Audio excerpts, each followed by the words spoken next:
Je suis gestionnaire exploitant en ressources informatiques. Donc là, je suis dans une structure qui est un cabinet comptable. Là, on est au site principal. Après, il y a 8 sites distants, répartis sur l'Aveyron, la Lozère et l'Hérault. C'est moi qui gère l'ensemble depuis ici, en fait, grâce à une infrastructure mutualisée.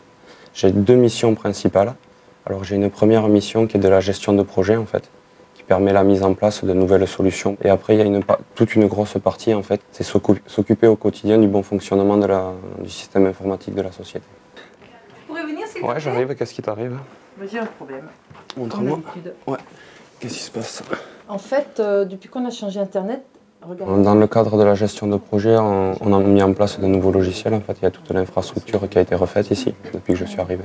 J'ai paramétré les serveurs, je les ai installés, j'ai participé aux préconisations, au choix des solutions. Et après, on va dire en fil rouge, j'ai une mission de mise à jour. Après, il faut veiller au bon fonctionnement quotidien. Moi, ce qui me plaît le plus dans ce métier, c'est la polyvalence. Parce que j'ai accès et je touche un peu à tous les domaines informatiques. Que ce soit de la base de données, que ce soit du développement, que ce soit de la sécurité, que ce soit du système pur. Du réseau beaucoup aussi.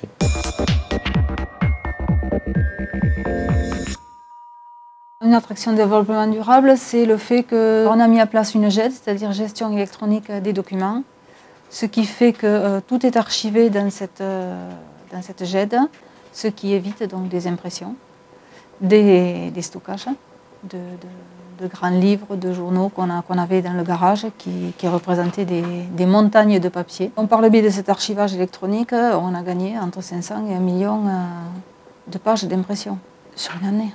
On a mis des nouvelles technologies en place, comme une imprimante à cire en fait, qui évite d'avoir à recycler des cartouches ou des tonneurs et qui permet en fait une utilisation optimale de la cartouche, parce qu'il n'y a pas de déchets. C'est vraiment comme une bougie.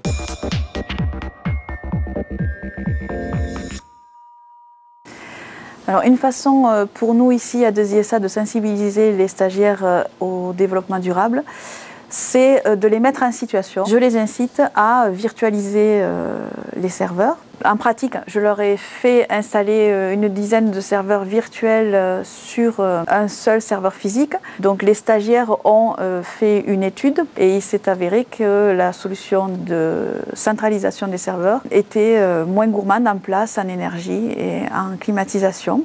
Alors comment allez-vous faire pour prendre en compte le développement durable lorsque vous proposez l'achat de nouvelles ressources ou l'évolution d'un système informatique? Pour les matières premières, donc réfléchir à soit choisir des produits qui vont consommer le moins de matières premières puisqu'on sait que ça a un impact sur l'environnement, soit penser réutilisation de l'existant. En termes de responsabilité sociale de l'entreprise, lorsqu'ils sont en situation de conseil auprès d'un client ou d'une direction, on les incite aussi à penser aux sites distants dans les zones rurales.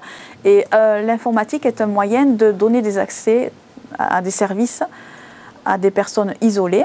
Être acteur du développement durable pour un technicien, une technicienne supérieure, gestionnaire exploitant de ressources informatiques, c'est, pour la dimension environnementale, virtualiser les serveurs de façon à limiter l'énergie, c'est responsabiliser les acteurs dans leur usage quotidien de l'outil informatique en les sensibilisant à limiter leur impression papier. Pour la dimension économique, c'est réduire les coûts d'équipement en optimisant la durée de vie des matériels, c'est s'assurer que les configurations répondent aux besoins réels sans céder à la pression de l'évolution technologique. Pour la dimension sociale, c'est réaffecter les ordinateurs ne répondant plus aux besoins de la structure en les donnant à des associations ou à des écoles. C'est participer au décloisonnement des territoires en proposant des accès à des services aux personnes isolées dans les zones rurales par exemple.